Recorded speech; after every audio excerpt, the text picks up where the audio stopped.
City kids! I'm so glad to see you today, and thanks for joining us. Are you ready to sing, dance, and watch our Bible story? All right, here we go! Hey families, I'm Katie, and I'm so happy to have church with you right now. So, what if you had a big party and you had to feed a whole lot of people? What would you make for them to eat? Tacos? Lasagna? Pizza? Or a ginormous cake? What about you? You've got some good ideas. I want to eat at your party. Now, let's learn our point. Listen to this. Every day, I can trust Jesus. Now say it with me. Come on. Every day, I can trust Jesus. Great job. Now it's time for our everyday song that talks about that. Stand up so you can sing and dance along.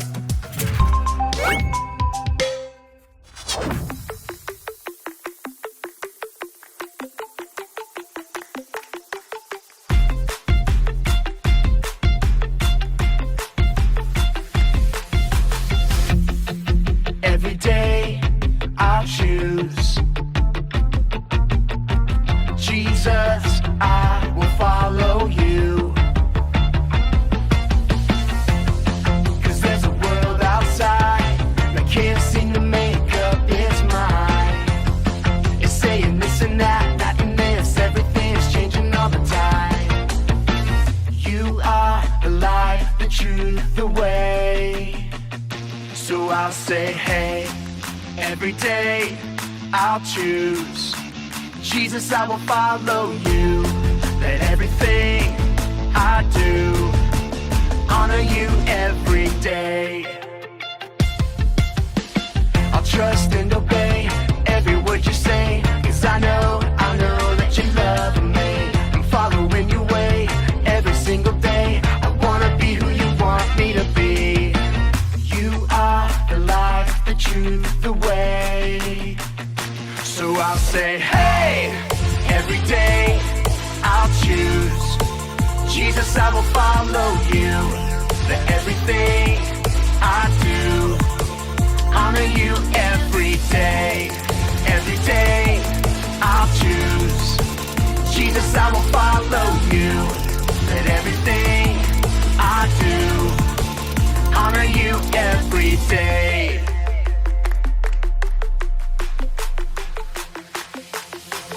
Every day I can Trust you, Jesus, every day I choose to honor you, every day I can reflect you to others, every day I am who you say I am.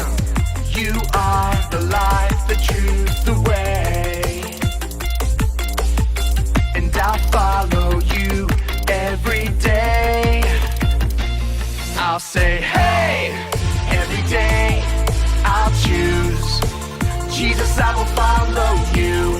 Let everything I do honor you every day. Every day I'll choose Jesus, I will follow you. Let everything I do honor you every day. Hey, every day I choose Jesus, I will follow you. Hey, every day I'll choose Jesus, I will follow you. Hey, every day I'll choose Jesus, I will follow you. Hey, every day I'll choose Jesus, I will follow you. Hey everyone, my name is Cheyenne and we're so excited you're joining us. Today we're going to be looking at the famous story of Jesus feeding over 5,000 people. As we talk about the feeding of the 5,000, we're going to be looking at how every day we can trust Jesus. But before we check this story out, we're going to sing a song together. So go ahead and stand up and sing this out with us as loud as you can.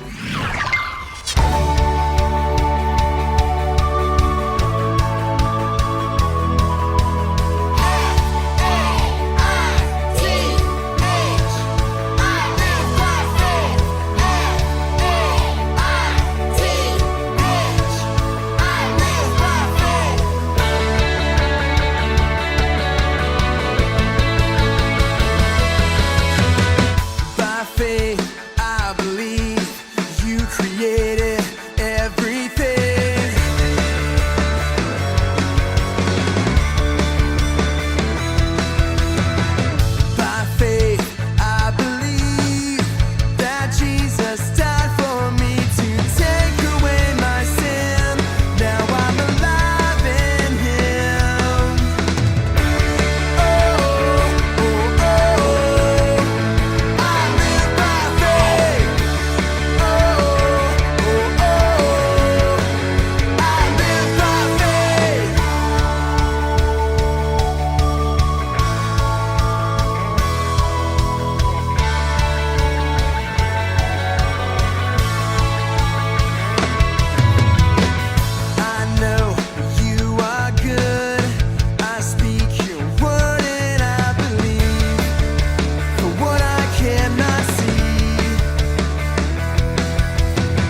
You guys sounded awesome. Thanks for singing along with us. Now we're going to take some time to watch a Bible story together. Like I said earlier, today we're going to be looking at the story of Jesus feeding the 5,000. So let's check it out. Stories of the Bible. Jesus feeds the 5,000. This is Jesus, who is the Son of God and the Savior of the world. While Jesus was on earth, he taught everyone about God's love. He did many miracles and healed people of their sickness. Oh, hey, everyone! A huge crowd kept following him wherever he went because they saw his miraculous signs as he healed the sick. A crowd started to gather around Jesus. There were 5,000 men and many more women and children. Turning to Philip, he asked, Hey, Philip! "Where can we buy bread to feed all these people?" You see, Jesus was testing Philip, for he already knew what he was going to do. Philip replied, "Even if we worked for months, we wouldn't have enough money to feed them." Hey, I got an idea. Then Andrew spoke up.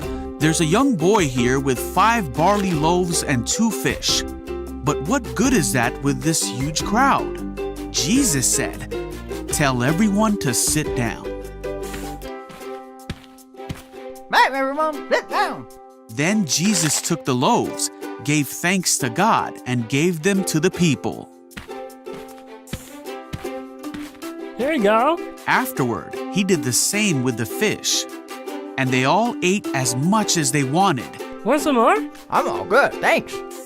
After everyone was full, Jesus told his disciples, "Now gather the leftovers, so that nothing is wasted." You got it. So they picked up the pieces and filled 12 baskets with scraps, left by the people who had eaten from the 5 barley loaves and 2 fish. Jesus took 5 loaves of bread and 2 fish and used it to feed over 5,000 people. What an incredible miracle. Our friend Justice is going to be talking to us a little bit more about our story right now, so let's take a look. In the story of Jesus feeding the 5,000, I'm sure those people felt like they were starving. They had been following Jesus around all day, and it was getting pretty late. So by that point, they were probably really hungry. You might get super hungry if you even miss one meal. So we can only imagine how these people must have felt. And 5 loaves of bread and 2 fish split 5,000 ways doesn't seem like it would be a very fulfilling meal, but that's what Jesus had. And so he prayed over it and he started passing it out. And then, to everyone's surprise, he kept passing out more. And he passed out some more. And he kept passing out this food until over 5,000 people were full and they couldn't eat anymore. Talk about an incredible miracle. Jesus is absolutely amazing. He was able to take a little boy's lunch and use it to feed thousands. Not long after Jesus had multiplied the fish and bread for the thousands of people, Jesus told all of those following him something very important. In John 6:35, Jesus says, "I am the bread of life. He who comes to me shall never hunger, and he who believes in me shall never thirst." Jesus said that he is the bread of life. Now, when you first hear that, it can sound kind of weird, because it's kind of odd that someone says that they're like bread. But what does that mean for us? Well, in the same way that your stomach gets hungry, your spirit gets hungry too. But they don't sell spirit food at the store, so how are we supposed to feed our spirit? What Jesus is saying in this verse is that when you spend time with him, it's like you are eating food. Every time you pray, it's like you are eating that spiritual food. Every time you read the Bible, it's like you're eating more of that food. And every time you live how Jesus taught you all to live, it's like you are eating that spiritual food. Our spirits get hungry, and the only thing that can feed them and make them strong is Jesus. Jesus is the one we need. We need to spend time with Jesus because he is the bread of life. Just like our bodies need food, our spirits need food. And the only thing that will fill us up spiritually is our relationship with Jesus. So what does the time that you spend with Jesus look like? Do you have a specific time that you spend with him each day? If so, what do you do during that time? I would encourage you to talk with your parent or a small group leader about that. Then, if you don't already have a planned time that you spend with Jesus, take some time to talk about what that could look like for you. Remember, when we spend time with Jesus every day, we can trust him to feed us spiritually. That's it for this week. Thank you so much for joining us, and we'll see you next time. Hang tight. We're going to learn our Bible verse. I'll say it first. 2 Timothy 3:16. It, that's the Bible, is useful for teaching us what is true. Woohoo! Now I'll say little parts and you can repeat them after me. You ready? Okay. 2 Timothy 3:16. It, that's the Bible, is useful for teaching us what is true. Woohoo! Thank you so much for joining today. I hope that you really enjoyed our Bible story. Take a couple moments and there's going to be questions that pop up on the screen. You can discuss them with your family, and we can't wait to see you next week. Bye, everybody.